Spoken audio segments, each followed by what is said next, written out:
Bilboko erdialdean, kalean bertan. En pleno Arenal Bilbaíno, 24 actividades.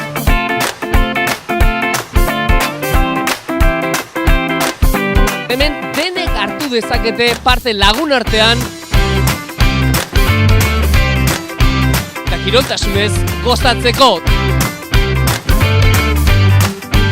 Todos pueden participar. Aquí se compite, pero nadie pierde. Abian da Euskaltelen kirol eguna.